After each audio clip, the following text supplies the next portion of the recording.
السلام علیکم ناظرین، پروگرام تحقیق کے ساتھ آپ کا میزبان بلال احسن حاضر ہے۔ ناظرین، آج جب ہم اس لائیو پروگرام کے لیے اسٹوڈیو میں موجود ہیں تو یقینی طور پہ ہم اگر گزشتہ ہفتے پہ ایک تارانہ نگاہ ڈالیں تو یقینی طور پر ملک کے اندر ایک عجیب سی گو سی کیفیت طاری ہے۔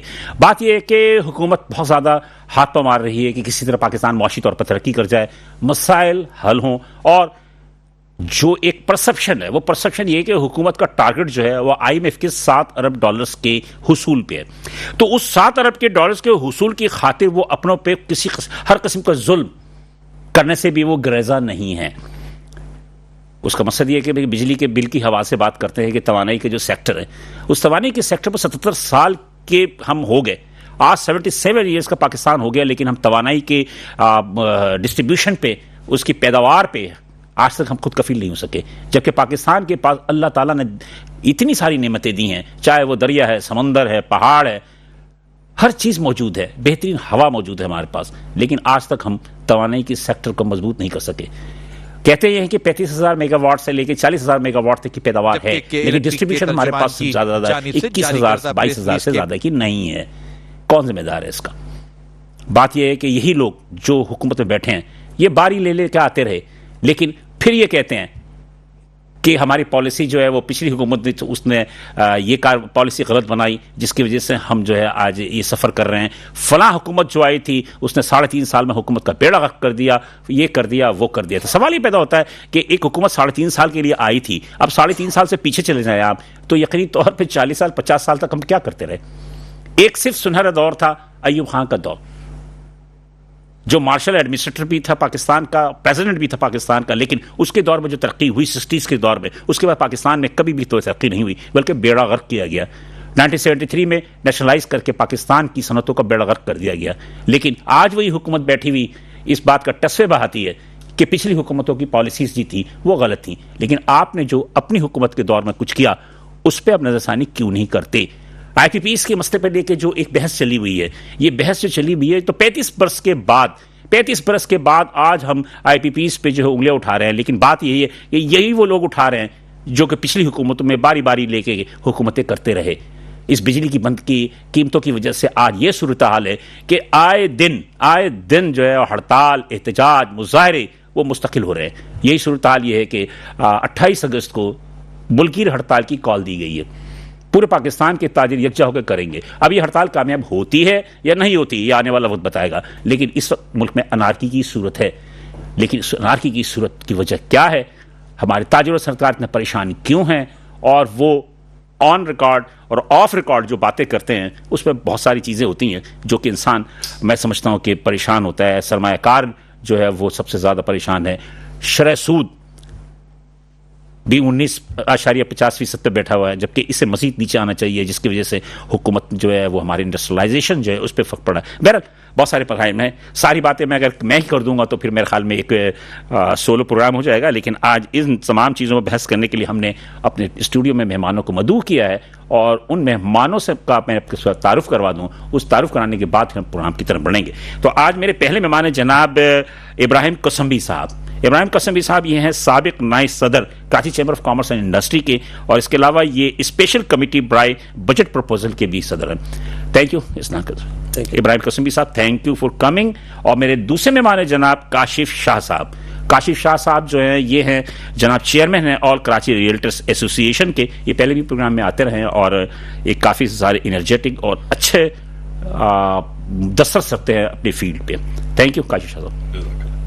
میرے تیسرے مہمان ہیں جناب ندیم احمد صاحب۔ ندیم احمد صاحب کافی وقت کے بعد یہاں تشریف لے کر آئے ہیں اس دفعہ، اور میرے خیال میں غائب ہو گئے تھے بیچ میں، پوچھیں گے کہ کہاں غائب تھے یہ، لیکن بہرحال یہ ہیں صدر all Karachi plastic bags manufacture and dealers association کے۔ ندیم احمد صاحب کو بھی جو بھی پرابلم ہے، جو بھی بجلی کے حوالے سے چھوٹے بڑے تاجر جتنے بھی ہیں، درمیانی تب کو پرابلم ہے، تو ندیم احمد صاحب سے بھی پوچھیں گے۔ تھینک یو ندیم احمد صاحب کو کمی۔ ہم ابراہیم قسمبی کے ساتھ تب چلتے ہیں۔ آپ اسپیشل کمیٹی برائے بجٹ پروپوزل، جی تو یہ بجٹ دیا تھا اپنا پروپوزل؟ ہمیں ایسا لگا ہے اس پہ بڑی محنت ہوتی ہے. ہم جتنے ممبر ہیں کراچی چیمبر آف کامرس کے 24,000 ممبر ہیں, ہم ان سے تجاویز لیتے ہیں. بالکل صحیح. وہ تجاویز ایک جگہ ہم جمع کرتے ہیں, اس میں پھر اس پر جو ورکنگ ہوتی ہے, جو ہمیں لگتا ہے کہ یہ ایسی تجویز ہے یا یہ ایسے مسائل ہیں جن پر فوری طور پر کوئی حکومت سے ہمیں ضرورت ہے توجہ کی, تو وہ ایک جگہ کمپائل کر کے پھر ہم اس کو پریزنٹ کرتے ہیں. بالکل. ہمیں ایسا لگتا ہے کہ وہ ہم پورا جو پلندہ بنا کر بھیجتے ہیں وہ سیدھا ردی کی ٹوکری میں چلا جاتا ہے. اس کو پڑھنے کی توفیق بھی نہیں ہوتی ان کو. ہاں, اب ایسا ہوتا ہے کہ کبھی کبھار یہ بعض دفعہ میٹنگ ضرور ہوتی ہے ان کے ساتھ ہماری, اور ڈسکشن ہوتی ہے, اس پر وہ ہمیں کچھ یہ کہہ دیتے ہیں کہ ہم اسے دیکھیں گے. کبھی کبھار 2-4 پروپوزل ہمارے ایکسیپٹ ہو جاتے ہیں. وہ اس طرح ہو جاتے ہیں کہ اس میں ہمارا بھی فائدہ ہو اور حکومت کا اپنا بھی فائدہ ہوتا ہے ریونیو میں. لیکن اس کے علاوہ اس سال یہ صورتحال رہی کہ اس سال سارے پروپوزل سننے کے بعد, ساری پریزنٹیشنز دینے کے بعد, اتنی محنت اور وقت لگانے کے بعد جناب یہ اورنگزیب صاحب ہیں منسٹر آف فائنانس, انہوں نے کہا کہ یہ بجٹ میں نے بنایا ہی نہیں ہے, یہ تو IMF نے بنایا ہے. بٹ وہ تسلیم کر لی انہوں نے, صاف ستھرا انہوں نے کہہ دیا کہ بھئی یہ ہاتھ کھڑے کر دیے کہ جی میں نے بنایا ہی نہیں ہے, یہ تو IMF نے بنایا ہے. بلال صاحب بات یہ ہے کہ کسی بھی ملک میں IMF نے جو پروگرام دیا ہے قرضہ دینے سے پہلے اور اس کے شرائط جو لگائی ہیں, شاید میری نظر میں تو کوئی ایسا ملک نہیں ہے کہ جس کی معیشت بہتر ہوئی ہو اور جس کے لوگوں کی, عوام کی حالت بہتر ہوئی ہو اور وہاں پر کوئی خوشحالی آئی ہو. وہ اسی حالات میں رہتے ہیں. آپ جن شرائط کو قبول کرتے ہیں یہ وہ شرائط ہوتی ہیں, یہ ایک ہی فارمولہ ہے. آپ کہیں بھی کسی بھی ملک میں, انہوں نے مصر میں دیا ہے, پاکستان میں دیا ہے یا اور کہیں دیا ہے, ان کا کہنا یہ ہوتا ہے کہ انٹرسٹ ریٹ بڑھاؤ, کرنسی کو ڈی ویلیو کرو اور یہ ٹیکس لگا دو, سبسڈیز ختم کر دو. دیکھیے غریب ممالک, پاکستان جیسے غریب ملک میں سبسڈیز دینی پڑتی ہیں. امریکہ بھی سبسڈیز دیتا ہے کہیں نہ کہیں ویٹ کے اوپر یا اناج کے, جو فوڈ سیکیورٹی کے لیے دوسرے سارے ممالک دیتے ہیں. تو یہ کہتے ہیں سبسڈی بند کر دو, یہ غریب کا جو ہے وہ حقہ پانی بند کر دو, اس کی جو ضروریات ہیں وہ اتنی مہنگی کر دو. تو ہوتا کیا ہے کہ اس سے ایک کساد بازاری, ریسیشن کی کیفیت ہو جاتی ہے. اس وقت یہی صورتحال ہے کہ آپ کے دیکھیں, انہوں نے شرط, میری بات مکمل کرنے دیں. بجلی کے ریٹس انہوں نے کہا یہ بڑھا دو, پیٹرولیم پہ یہ لیوی یہ لگا دو, یہ بڑھا دو پیٹرول پہ اور ڈیزل پہ. یعنی یہ وہ لائف لائن ہے کہ جیسے ہی آپ پیٹرول کی قیمت بڑھاتے ہیں اور بجلی کی قیمت بڑھاتے ہیں تو باقی تمام چیزیں, ٹوٹل مینوفیکچرنگ, چاہے وہ فوڈ سٹف ہو, چاہے ضروریات کی جو بھی زندگی کی چیزیں ہوں اور ٹرانسپورٹ ہو, یہ سب کچھ مہنگا ہو جاتا ہے. اور آپ کی اکنامی جو ہے, جسے اب پاکستان کی اکنامی میں یہ پوٹینشیل ہے کہ ہمارے پاس وسائل ہیں, نیچرل ریسورسز ہیں, ایگریکلچرل ریسورسز ہیں, ہم اس کا گلا دبا کے, گلا گھونٹ کے آگے نہیں بڑھ سکتے, اس کی گروتھ نہیں آئے گی. ہمیں تو جو دیکھیے انفلیشن کو کنٹرول کرنے کے 2 طریقے ہیں. ایک سپلائی سائیڈ اکنامکس ہے اور ایک ڈیمانڈ سائیڈ اکنامکس ہے. مثال کے طور پہ ایک شخص کو 3 روٹی کی بھوک ہے تو آپ اسے 1 روٹی دیتے ہیں اور یا اس کو 4 روٹی دیتے ہیں, اس کی پروڈکشن بڑھے گی. یہی اکنامک ہے, یہ سپلائی سائیڈ اور ڈیمانڈ سائیڈ کا فرق ہے کہ آپ سپلائی سائیڈ کو بڑھاؤ اور ڈیمانڈ سائیڈ کو دباؤ مت. یہ کیا کرتے ہیں, ڈیمانڈ سائیڈ کو کم کروانے کے لیے مہنگا کر دیتے ہیں ہر چیز کو, تاکہ جو ہے وہ بجٹ بیلنس ہو جائے. یعنی ان کا مد نظر یہی ہوتا ہے. یہ بڑی سلو اپروچ ہے, ایسی اپروچ ہے کہ جو کامیاب ہو نہیں سکی پاکستان میں کم از کم. اور پھر اس کے عوض ہمیں اگر $1 بلین ملے تو یہ تو ہمارے لیے کوئی مطلب $3 بلین ملے نا آپ کو. نہیں, وہ اکٹھے نہیں ملتے نا آپ کو تو آہستہ آہستہ ملتے ہیں, لیکن پہلا والا پروگرام تو آپ کو یہ صرف آکسیجن ہو. اب یہ $7 ارب کے لیے کوششیں ہو رہی ہیں. یہ بھی $7 ارب بھی 3 سال کے لیے. جی 3 سال کے لیے, 3 سال کا پروگرام ہے اور اس پہ آپ کو ساری شرائط پر عمل کرنا پڑے گا. تو شرائط پر عمل کر تو رہے, ابھی اور کرنا ہے, ابھی اور جو باقی ہیں. اورنگزیب صاحب وزیر خزانہ صاحب کراچی چیمبر بھی آئے تھے جی, تو وہاں پہ کیا یقین دہانی کرا کے آپ لوگوں نے پھر کہا تو ہوگا نا اپنے وہیں پر انہوں نے کہا تھا کہ یہ بجٹ جو ہے IMF نے بنایا, ہمارے پاس اسپیس ہی نہیں ہے, ہماری مجبوری ہے کہ ہمیں یہ شرائط ماننی پڑ رہی ہیں جو حالات ہیں. اور جیسے آپ نے اپنے ابتدائیے میں کہا کہ جی پچھلی حکومتوں نے یہ چھوڑا ہے اور یہ قرضے چھوڑے ہیں یا یہ انہوں نے اکنامک مس مینجمنٹ کی ہے, وہی ہمیشہ مس مینجمنٹ ہر آدمی یہ بولتا ہے. لیکن جو 14 اگست کے دن تقریر پرائم منسٹر, آرمی چیف جو بھی کرتے ہیں وہ ایک ہی تقریر ہوتی ہے جو 77 سال سے ہم سنتے ہوئے. Student of economics life time ہماری زندگی اکنامکس کو پڑھتے ہوئے ہی گزری, دیکھتے ہوئے گزری ہے, اور ہر آدمی میں یہ سمجھتا ہوں کہ پاکستان کی اکنامی میں یہ پوٹینشیل ہے, انڈر لائنگ اسٹرینتھ ہے. 240 ملین کی پاپولیشن, واٹر ریسورسز, آپ کو ڈیم ہی نہیں بنانے دیے گئے اس لیے کہ آپ نے 1994 میں آئی پی پیز کے وہ ایگریمنٹ کیے ہیں کہ جو ملک کا جنہوں نے دیوالیہ نکال دیا ہے. کس نے کیا؟ آئی پی پی. یہ شروع تو یہ ہوئی ہے پیپلز پارٹی کی پہلی حکومت ہے, اس کے بعد 52% اپنے تاجر صنعت کار ہیں اس میں انوالو. تو اب جو آپ ان سے مطالبہ کر رہے ہیں انہی لوگوں سے کہ جن کے اپنے پروجیکٹ ہیں, اور آپ ان سے کہہ رہے ہیں کہ جی ہمیں ریلیف دو, اور ان کو کیپیسٹی پیمنٹس, آپ کی دیکھیں آپ کے بجٹ کی کیپیسٹی پیمنٹس جو ہے وہ تقریباً 2.5-3 ارب روپے خرب روپے بن جائے گی. جی جی, آپ نے بجٹ بنایا ہے 13 خرب روپے کا. جی, لیکن آپ کے پاس وسائل نظر نہیں آ رہے کہ اس 13 خرب روپے آپ کہاں سے جنریٹ کریں گے.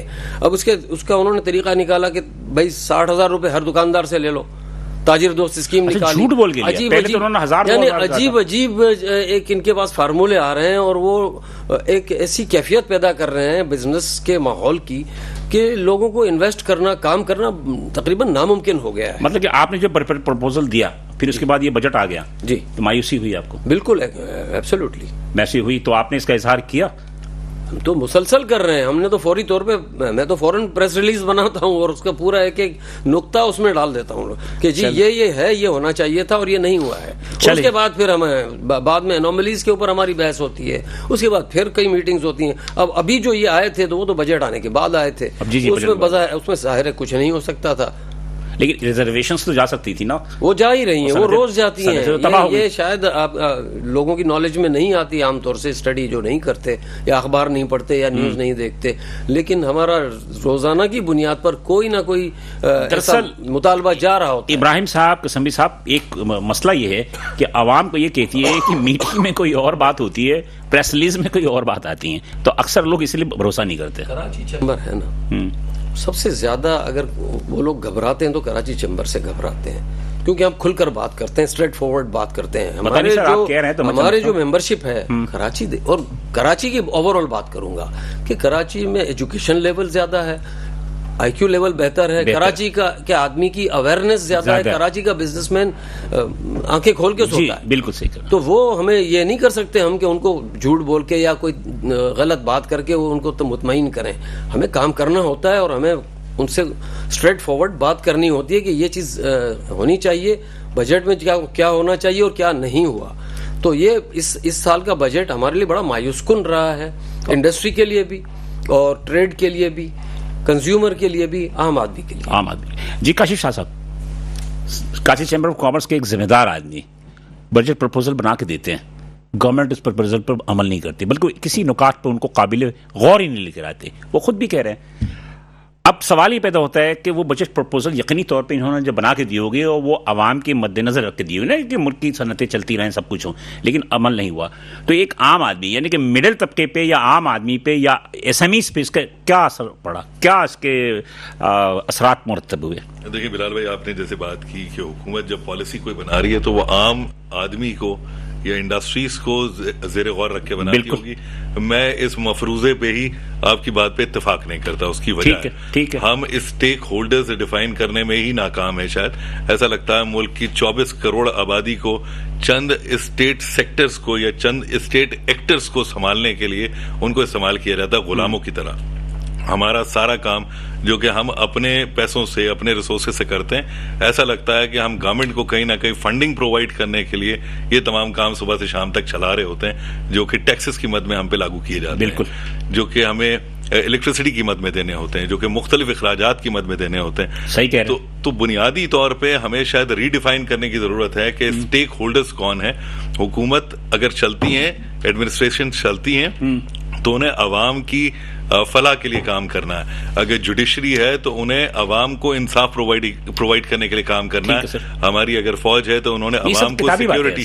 سر کرنا تو یہی چاہیے, کتابی باتیں ہونا تو یہی چاہیے. اسکول کالج میں پڑھائی جاتی ہے. نہیں سر, اسکول کالجز میں ہی تو نہیں پڑھائی جا رہی, ورنہ ہماری یوتھ شاید وہیں سے ٹرین ہو کے نکلتی ہے. ہمیں شاید ضرورت ہے اور اسکول کالجز میں یہ تمام چیزیں پڑھانے کی. سر ہمارے جو چیزیں اسکول کالج میں جو پڑھایا جا رہا ہے وہ جھوٹ پہ مبنی ہے. مطالعہ پاکستان دیکھ لیں آپ, اسلامیات دیکھ لیں. اسلامیات میں مطلب یہ کہ وہ جو چیزیں آج جو تفرقہ ہے, ہمیں کہتے ہیں تفرقے میں صرف اسلامیات کی کتاب اسکول لیول پہ تبدیل کر دیں, سب کچھ درست ہو جائے گا. ہمارے یہاں جھوٹ پڑھایا جاتا ہے. جی بلال بھائی, میں یہی کہہ رہا ہوں آپ کو کہ بنیادی طور پہ ہماری جو ٹریننگ کی جا رہی ہے وہی غلط ہے میری نظر میں. سب سے پہلی چیز, حکومتیں کاروبار نہیں کیا کرتی. آپ جتنے بھی مہذب معاشرے دیکھ لیں, ترقی یافتہ معاشرے دیکھ لیں, وہاں حکومتیں کاروبار نہیں کرتی, عوام کاروبار کرتی ہے. عوام ہی اس کا صحیح اسٹیک ہولڈر ہوتی ہے. انفارچونیٹلی ہمارے یہاں کاروباری طبقے کو نہ صرف دبایا جاتا ہے بلکہ کچل دیا جاتا ہے لٹرلی. آج آپ ریئل اسٹیٹ سیکٹر کا حال دیکھیں, دنیا جہاں میں ریئل اسٹیٹ کے شعبے کو مراعات دی جاتی ہے, لوگوں کو جو کہ دوسرے ملکوں کی شہریت رکھتے ہیں ان کو انسینٹیوائز کیا جاتا ہے کہ آپ ہمارے ملک میں اپنی انویسٹمنٹس لے کر آئیں اور یہ مراعات آپ ہم سے لے جائیں. لائک دبئی, ایگزیکٹلی, دبئی ہے, ٹرکی ہے, کئی ممالک ہیں جو اس طرح سے آپ کو فیسلٹیز پرووائڈ کرتے ہیں. ہمارے یہاں کیا کیا جا رہا ہے, ان کو ہی پش کر کے کسی خاص ایجنڈے کے تحت یہاں سے پاکستان سے روانہ کر دیا جاتا ہے انہی ملکوں میں جن کا آپ نے ذکر کیا. تو وہاں پہ کس کے اسٹیکس ہیں, کیا وہاں پہ ہمیں دیکھنے کی ضرورت ہے, کیا ہمارے پاس کون سے ایسے پولیٹیکل ایکٹرز ہیں, کون سے ایسے اسٹیٹ ایکٹرز ہیں جن کے وہاں اسٹیکس ایسے موجود ہیں جو کہ چاہتے ہیں کہ پاکستان سے وہ انویسٹمنٹس وہاں چلی جائیں. تو انفارچونیٹ ہے بہت, لیکن یہ انفارچونیٹ ٹرم بھی بڑی انفارچونیٹ ہے کیونکہ 72 سالوں سے ہم یہی ذکر کرتے, 77 سالوں سے 5 سال کم کر دیا, ہم یہی ذکر کرتے چلے جا رہے ہیں اور چیزوں میں بہتری آنے کا نام نہیں لے رہی. ہماری مجبوریاں کیا ہیں, ہم محبت کرتے ہیں پاکستان سے, ہم پاکستان میں کام کرنا چاہتے ہیں, یہی ہماری مجبوریاں ہیں, ورنہ آپشنز کس کے پاس موجود نہیں ہیں. یہ آپشن سب ایکسرسائز کر سکتے ہیں, لیکن ہم پھر ایک امید کے ساتھ, ایک اس جذبے کے ساتھ کہ شاید ہم کہیں اپنا رول پلے کر سکیں. تمام بھائی جتنی بھی ایسوسیشن سے, چاہے وہ کراچی چیمبر ہو, کراچی آل کراچی ریئلٹرز ایسوسیشن ہو, پلاسٹک انڈسٹری ہو, ہم سب کس لیے کوشاں ہیں. ہم صرف واحد اپنے کاروبار کو نہیں دیکھ رہے, ہم آن دا ہول پورے پاکستانی قوم کو دیکھ رہے ہیں کہ اکنامک ایکٹیویٹیز کہیں جنریٹ ہو. میں بارہا کہتا رہا ہوں, آپ کے پروگرام میں بھی کہا, کئی جگہ کہا, ہم نے جیسے پاکستان میں سیکیورٹی کے معاملے کو بالکل پالیٹکس سے علیحدہ کر دیا, ہم اکنامکس کی جان کیوں نہیں چھوڑ دیتے. ہم پاکستان میں ایسی پالیسیز کیوں نہیں بناتے جو کہ ایک خاص بڑے ٹینیور کے لیے ایک جیسی رہے. ہمارا سب سے بڑا مسئلہ یہ, ہر بجٹ آنے سے پہلے ہمارے دل کی دھڑکنیں تیز ہوتی ہیں کہ نہ جانے کیا آنے والا ہے. ہم نے جو پلاننگ کی تھی پچھلے 6-8 ماہ کے لیے وہ کس طرح سے سبوتاش کر دی جائے گی, ہماری انویسٹمنٹ جو پاکستان میں موجود ہیں وہ کس طرح سے تباہ ہو جائیں گی. باہر بیٹھا ہوا انویسٹر قطعی طور پہ پاکستان کو لوکریٹو مارکیٹ انہی ٹرمز کی وجہ سے نہیں سمجھتا, کیونکہ اس کو پتا ہے کہ ہر سال پالیسیز چینج ہو جانی ہے, ایک حکومت جائے گی, دوسری حکومت کرے گی. کہ انویسٹرز یا جو بھی ہمارا پاکستانی باہر گیا وہ کیوں ڈالے گا ریئلٹرز میں, کرے گا اس سے جا کر بینک میں پیسہ رکھ دیا. 19 پہلے 22% تھی آپ کے شرح سود, اب 19.5% ہے, اس کو وہیں سے فائدہ مل جاتا ہے. سر یہ شریعت کا قانون تو نہیں تھا نا. سر بات یہ کہ شریعت کا قانون نہیں تو 77 سال سے ہم سودی نظام تو ختم نہیں کر سکے نا. سر دیکھیں, سودی نظام کو ختم کرنے کی ضرورت نہیں ہے. سب سے زیادہ پیدا تو ان کو وہاں سے ہوتا ہے, بینک میں پیسہ رکھتے ہیں. سر دیکھیں, بینکنگ سیکٹر کو آپ اپنے حساب سے ضرور مینپولیٹ کر سکتے ہیں اور دنیا بھر کی اکانومی اسی بینکنگ کے اراؤنڈ چلتی ہے. آپ ایسی پالیسیز کیوں بناتے ہیں جس سے آپ کی اکانومی تباہ ہوتی ہے؟ آپ اسی بینکنگ سیکٹر کو استعمال کرتے ہوئے کیوں نہیں اس کو اتنا لوکریٹو بنا دیتے کہ پاکستان میں انویسٹمنٹ آنا شروع ہو جائیں. جیسے بھائی ذکر کر رہے تھے, پاکستان میں وہ کون سی چیز ہے جس کی کمی ہو؟ نیچرل ریسورسز سے لے کے آپ کے پاس تمام وہ موسم موجود ہیں جس کے اندر کاروبار کیا جا سکتا ہے. اللہ تعالیٰ نے بڑی نعمت دی ہے پاکستان کو.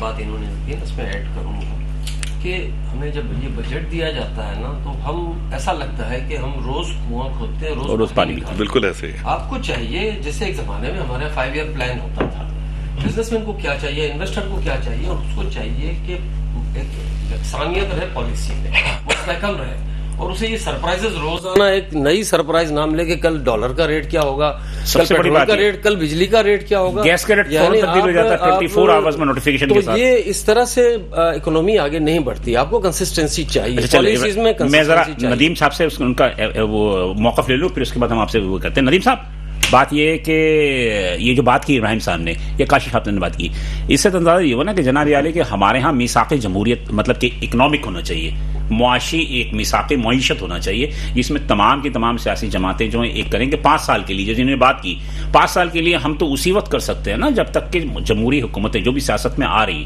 جو ہیں وہ ثابت حالت کنسنسس ان کے ساتھ، تو ان کے کنسنسس نہ ہونے سے معاشرت میں ڈیلی جو ایک غیر متوقع صورتحال ہے اس سے آپ جیسے لوگ جو کہ پلاسٹک بیگ مینوفیکچر جو کہ میں سمجھتا ہوں کہ آج کل لوگوں کے لیے بڑی نیسیسٹی آف لائف ہے، تو آپ لوگ کیسے سروائیو کر رہے ہیں؟ شکریہ بلال بھائی. میں پہلے تو ان دونوں کی باتوں کو سیکنڈ کروں گا کہ انہوں نے بالکل صحیح کہا. جو پیٹی بھائی ہیں آپ کے یار، آپ کیوں نہیں کریں گے؟ لیکن میں آپ کی توجہ اس پروگرام کے توسط سے دلانا چاہوں گا کہ اس وقت انڈسٹری کا حال ہے، برا حال ہے. انڈسٹری کا اس وقت یہ حال ہے کہ بس جیسے آئی سی یو میں ڈاکٹر کہنے والا ہوتا ہے کہ سوری نو مور، دعا کریں دعا کریں، بس ختم ہو گئی. اب انڈسٹری کا جنازہ نکل چکا ہے تقریباً.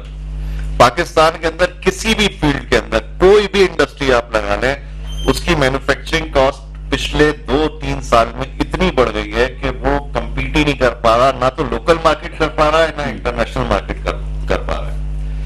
پھر آپ کے ریٹس آپ کو نہیں مل رہے، تو اس کی وجہ کہ ہماری پالیسیز بہت خراب ہیں. پالیسیز ایسی ہیں کہ سمجھ لیں، میں اپنی مثال دے رہا ہوں کہ میرے پاس ابھی میں پروگرام سے پہلے ان لوگوں سے ذکر کر رہا تھا کہ پچھلے سال جولائی کے فیول ایڈجسٹمنٹ ابھی بھی آ رہے ہیں. میری ایک بند فیکٹری ہے ایک جگہ جہاں پہ کوئی کام نہیں ہو رہا، فیکٹری وہ میں نے بند کر دی ہے، تو وہاں پہ فیول ایڈجسٹمنٹ کے بل آ رہے ہیں. باقی کلیئر ہے 2023 میں سارے معاملات کلیئر ہیں. 2023 کے 1-1 لاکھ روپے بند فیکٹری کا بل آ رہا ہے. تو آپ یہ اندازہ لگائیے وہ مال جو میں نے 2023 میں بیچ دیا اور وہ اس کے پیسے بھی میں کھا گیا، اب اس کے بعد اس کا بل آ رہا ہے 2024 میں اگست میں. تو مقصد یہ کیا مذاق ہو رہا ہے؟ یہ دنیا میں کہیں ہوتا ہے اس طرح کا مذاق کہ آپ ایک کاروباری سیکٹر چلے، آپ کو اگر ریزیڈینشل بل پہ آپ لگا رہے ہیں تو وہ بندہ وہیں رہ رہا ہے. اچھا، یہ جو فیول ایڈجسٹمنٹ آپ کو لگا رہے ہیں 2023 کا لگا رہے ہیں، 2023 کا لگا رہے ہیں اگست کے بل میں. مقصد یہ ہے کہ آپ ایک مینوفیکچر جو ہے وہ اپنی کاسٹنگ کس طرح کرے گا. اچھا، پھر مجھے یہ بھی نہیں پتا، اس کا کرائٹیریا بھی نہیں پتا کہ یہ کس بلا کا نام ہے فیول ایڈجسٹمنٹ، اس کا فارمولا کیا ہے. انہوں نے جو کہہ دیا صاحب نے وہی صحیح ہے. اب وہ فیول ایڈجسٹمنٹ اس کے ریٹ ہو، کوئی چیز ڈیفائن تو ہونا. نہیں دیکھیں، اس کا ایک طریقہ کار تو ہے کہ فیول ایڈجسٹمنٹ کے لیے جب الیکٹرک نیپرا کو درخواست دیتی ہے تو ایک عوامی سماعت ہوتی ہے، عوامی سماعت ہوتی ہے، باقاعدہ اس کو ایڈورٹائز کرتے ہیں وہ، جس میں کہ تاجر، صنعت کار، عوام کو بھی بلاتے ہیں اور بلا کے ایک بحث و مباحثہ ہوتی ہے. تھوڑی سی توجہ، اس کے بعد یہ ہوتا ہے پاکستان میں از اٹ پاسبل کیا کہ عوامی سماعت جو ہوتی ہے یہ سب چیزیں بہت اچھی طریقے سے احسن و خوبی انجام پا رہی ہیں. میں نے بھی اٹینڈ کیے ہیں، یہ خانہ پوری ہے. میں دیکھیے جی، خانہ پوری تو ہے، لیکن بات یہ ہوتی ہے کہ آپ اس کو ریکگنائز کرتے ہیں. وہ کہتے ہیں کہ جناب عوامی سماعت تو ہم کرتے ہیں، ہم بلاتے ہیں، ہم سنتے ہیں، لیکن فیول ایڈجسٹمنٹ چارجز وہ ہوتا ہے جو فرنس سوائل کو استعمال کر کے وہ بجلی بناتے ہیں، تو جو اس کی کاسٹ آتی ہے وہ کرتے ہیں. لیکن بہرحال 2023 کا کوئی کرائٹیریا ہے کہ کتنا فرنس آئل استعمال ہوا؟ ہاں، یہ تو نیپرا آپ کو ساری اسٹیٹسٹکس دے گی نا، تو پتہ چلے گا نا. تو وہ اسٹیٹسٹکس آتے ہیں کسی کے سامنے. کبھی چیمبر آف کامرس نے یہ کھوجنے کی کوشش کری کہ وہ کس طرح سے وہ اسٹیٹسٹکس کیا ہے، کس طریقے سے اس کا طریقہ کار کیا ہے. ہمارے پاس سارا ڈیٹا موجود ہے، ہم سے روز بحث ہوتی ہے. ہمارا مین ایشو ہی انرجی ہے، اور ہمارے ایکسپورٹ سیکٹر جو ہے اس وقت انکمپیٹیٹو اس لیے ہو گیا ہے کہ انہی جو ایڈیشنل کاسٹ جو آپ کہہ رہے ہیں سرپرائزز وہ آتے رہتے ہیں، اور جو اس وقت ہونی چاہیے 9 سینٹ یا 8 سینٹ. میرا ایک چھوٹا سا سوال ہے، میں آپ کا سوال اتنا بڑا شہر، میں آپ سے سوال لوں، مجھے ایک تھوڑا وقفے کے لیے کہا جاتا ہے، واپس آئیں گے تو آپ کا سوال بھی لے لیں گے. ناظرین، ایک چھوٹا سا وقفہ لیں گے، وقفے کے بعد دوبارہ حاضر ہوتے ہیں. تو جناب ندیم احمد صاحب کے سوال بھی ہم سنیں گے، ساتھ رہیے گا. ویلکم ناظرین، پروگرام میں ہم دوبارہ حاضر ہیں در حقیقت کے، اور وقفے میں جانے سے قبل اپنا ندیم صاحب کچھ سوال کر رہے تھے، میں بڑے سوال لے لوں ان سے. جی ندیم صاحب، کیا سوال دیں؟ میں یہ کہہ رہا تھا آپ سے کہ ہمارے اوپر ہماری سربراہ جو ہے سارے چاروں ہمارے صوبوں میں، جی جی، جو ٹریڈ کی جو ہوتی ہیں وہ ہماری چیمبرز ہیں، اس کے نیچے پھر دوسری ایسوسیشنز جی، ہوتی ہیں، بالکل. کراچی سٹی اتحاد ہے یا دوسری چیزیں وہ آتی ہیں. تو اصل مقصد ہے کہ سب سے پہلا کام جو ہے نا چیمبرز جو ہے نا اس کا کردار جو ہے وہ ایک ماں کا کردار ہونا چاہیے کہ وہ سب کو لے کے ایک ساتھ چلے. فیڈریشن کا باپ کا ہونا چاہیے. جی بالکل اس طریقے سے چلنا چاہیے. لیکن ماں اور باپ میں آپس میں نہیں ہے تو بچے تو بکھریں گے. اچھا ایک چیز اور بھی, اور پھر بچے جاتے ہیں, اگر ہم پہنچتے بھی ہیں مختلف موقعوں میں, آپ کے بھی نالج میں ہے, جب چیمبر میں ہم بھی گئے تھے, تو مقصد ہے کہ اس طریقے سے وہ بات جو پہلے تھی وہ اب نہیں ہے. بچوں میں بھی اتحاد نہیں ہے نا. ہاں بچوں میں بھی اتحاد کا ہے. بچے بھی اپنے اپنے چکر کے تمنگر بنے ہوئے. بچے جو ہر گلی محلے کے ہر گلی کے اندر ایک منٹ یہ چکر ہے کہ بحیثیت بنتا ہے. اصل مسئلہ یہ ہے جمہوریت ہے سر, پھر ان کو پورا بات کرنے دیں. بحیثیت قوم ہم لوگ بگڑ چکے ہیں. ہر سیکٹر کے اندر, ہر شعبے کے اندر کہیں نہ کہیں مسائل ہیں. تو ظاہر صاحب جب مسائل ہوں گے تو پھر ملک بھی ایسے ہی چلے گا. ایک بات بتاؤں میں آپ سے, میں آگے بڑھوں گا, پھر مجھے یہ بتائیے کیا ہم عوام صحیح ہیں؟ یہی تو کہہ رہا ہوں, بحیثیت قومی صحیح نہیں ہے نا. تو بات یہ ہے کہ تربیت کی ضرورت, قرآن کی عادت ہے جیسے تم ہو گے ویسے تمہارے حکمراں ہوں. اس کا مطلب پہلے تو ہمیں انفرادی طور پر خود کو درست کرنا چاہیے نا. دوسری بات یہ دیکھیں, تاجر کی بات کرتے ہیں نا, ذخیر اندازی کون کرتا ہے, چور کم کون تولتا ہے, اسمگلنگ کون کرتا ہے, لوگوں کو 2 نمبر مال کون بیچتا ہے, تاجری کہلائے گا نا وہ. تو سوال یہ پیدا ہوتا ہے کہ آج کل ہماری تجارت میں ایمانداری کا فقدان ہے, تو اللہ تعالیٰ اس کا عذاب تو دے گا نا آپ کے اوپر. اس کا جواب میں آپ کو دوں. ابھی تھوڑے دنوں کی بات ہے, برطانیہ کے اندر کچھ 11 مہینے تک آپ یہ کرتے ہیں, 12واں مہینے جب رمضان آتا ہے تو اس میں راشن تقسیم کرتے ہیں. بات تو سنیں نا, ابھی یا برطانیہ پھر اس سے پیسے بچ جاتے ہیں تو عمرے پہ چلے جاتے ہیں. تھوڑے دن کے لیے امریکہ میں یا برطانیہ میں نہیں ہٹ نہیں رہے, میں کی بات کر رہا ہوں. مسائل پیدا ہوئے تھے, ہم بھی صحیح نہیں. میری بات تو سن لیں نا, مسائل پیدا ہوئے تھے. کیا ہوا تھا, کتنے ڈاکے پڑ گئے, کتنی چوریاں ہو گئی, کتنے یہ تو بہت لمبی گروسری اسٹور سے سامان چوری ہو گیا. اس کی وجہ کہ چیک اینڈ بیلنس, پہلے دن سے ایک بندہ جوڑیا بازار کے اندر اس نے ٹھیلا لگایا, اس کو پہلے دن سے وہاں سے ہٹا دیا جائے گا اگر, تو وہ وہاں پہ روزگار اس کا پرماننٹ نہیں ہوگا. ٹھیک ہے جی. تو یہ کام ہوتا ہے گورنمنٹ کا. گورنمنٹ اگر اپنی ڈنڈا صحیح رکھے گی نا تو ہر چیز سسٹم سے چلے گی. اگر گورنمنٹ کہے گی کہ وہ چکے گڑ نہ چڑا, اگر گڑ تم نے چڑا ہی لیا ہے تو اتنا چڑا کہ آدھا تیرا اس ڈنڈے, ہم عوام وہ ہیں جو اس ڈنڈے کو پیسے دے کے خرید لیتے ہیں. بالکل جی. مجھے اجازت ہے؟ جی دیکھیں آپ کی یادداشت تھوڑی سی ریفریش کر دوں میں. جی. آپ کو یاد ہوگا کہ عاشورے کے موقع پر حادثہ ہوا تھا. بالکل ہوا تھا, بالکل صحیح. اتنا بڑا حادثہ ہوا, بہت بڑا حادثہ تھا. اس میں صرف اور صرف کراچی چیمبر انوالو تھا. بالکل. اور اس نے 3 ارب روپے ہم نے گورنمنٹ, یعنی 2 ارب فیڈرل گورنمنٹ سے, 1 ارب جو ہے ہم نے لیے. بالکل صحیح. اور ٹمبر مارکیٹ میں بھی ہوا سارا ریسٹور کیا. کوئی ایک سارے چھوٹے تاجر, سارے وہ لوگ جن کے روزگار, جن کی روٹی روزی لگی ہوئی تھی, یہ کراچی چیمبر نے ہی کیا. ہمارے پاس ایک تنظیم جو ہے کراچی کی, جو سیاسی تنظیم تھی, ان کے لوگ آ گئے بھائی لوگ, انہوں نے کہا جی یہ ہم کریں گے. ہم نے نہیں کیا, ہم کریں گے بیکاز ایک آدمی سے قرآن پہ حلف لیا, تمہاری کتنی جگہ تھی, کتنا نقصان ہوا. کوئی ایک آدمی ایسا نہیں ہے کہ جس کو 1 انچ جگہ کم ملی ہو. آج بھی دعوے دار. مجھے دوسرا نمبر 2, سراج قاسم تیری صاحب نے ایک قصہ سنایا تھا, آپ کی بات کو ایڈ کر دوں میں, کہ ایک صاحب جو ہے 5 لاکھ روپے زیادہ لے کے چلے گئے تھے جھوٹ بول کے. جی. وہ کہنے لگا کہ جناب کہ وہ 3 دن کے بعد آ کے وہ پیسے واپس کر کے گیا کہ مجھے رات کو نیند نہیں آ رہی.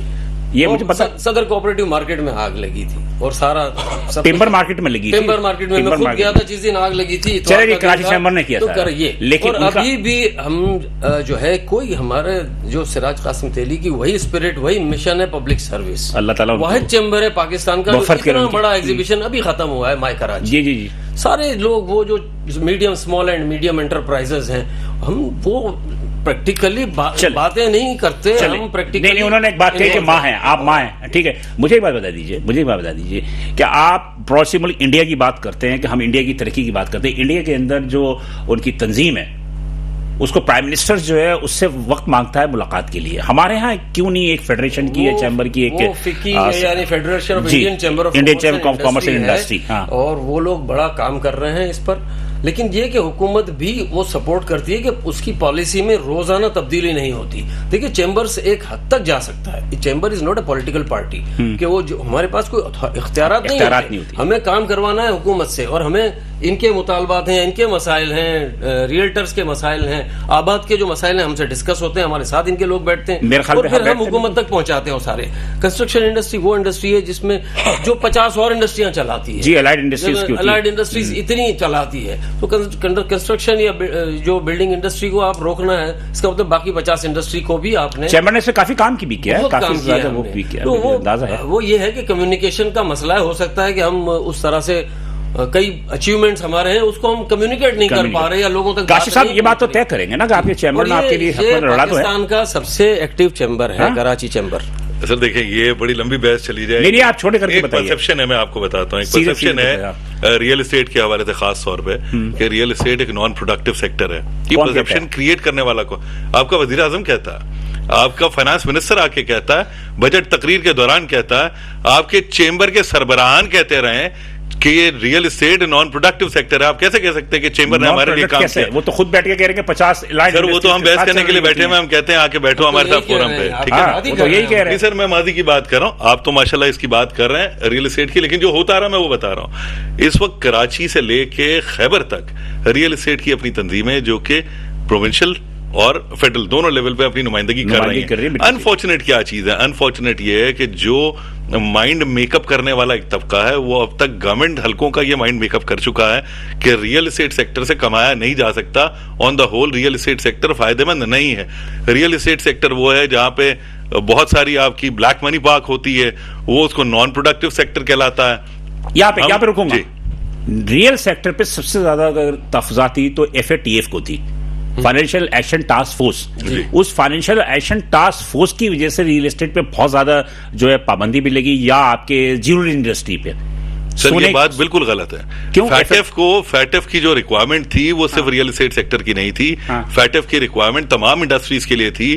اس نے ریئل اسٹیٹ کے لیے ایک پوری گائیڈ لائن پرووائڈ کی تھی. اس گائیڈ لائن پہ ہم نے پوری کمپلائنس کرائی, اور اس وقت پاکستان گرے لسٹ میں تھا, وہاں سے نکل کے باہر بھی آیا. تو کمپلائنس تو صرف ریئل اسٹیٹ نے نہیں کی, ریئل اسٹیٹ کے علاوہ جتنے بھی سیکٹر تھے سب نے کی, جس میں چارٹرڈ اکاؤنٹنسی نے بھی اینڈ میں کی, جس میں جویلرز نے بھی اینڈ میں کی, جس میں اور تمام سیکٹر نے. سر دیکھیں اینڈ میں رہی ہم 3-4 لوگ گئے تھے تو ان میں سے ہوئے, لیکن کمپلائنس تو سارے سیکٹرز کو کرنی پڑی, سارے شعبوں کو کرنی پڑی. تو ریئل اسٹیٹ کوئی ایسا نہیں تھا جو کہ یہاں پہ بلیک کا کاروبار کر رہا تھا. دیکھیں بلیک کیا ہے, بلیک اور گرے کو بھی ڈیفائن کرنے کی ضرورت ہے. ریئل اسٹیٹ پہ آپ یہ بات تو کنفرم کرتے ہیں کہ بلیک منی استعمال ہوتی تھی یا ہو رہی ہے؟ دیکھیں بلیک اور گرے کو میں یہ کہہ رہا ہوں ڈیفائن کرنے کی ضرورت ہے. بلیک وہ ہے جو کہ کرپشن سے کمایا ہوا پیسہ ہے, گرے وہ ہے جو کسی طرح سے ان ٹیکس رہ گیا.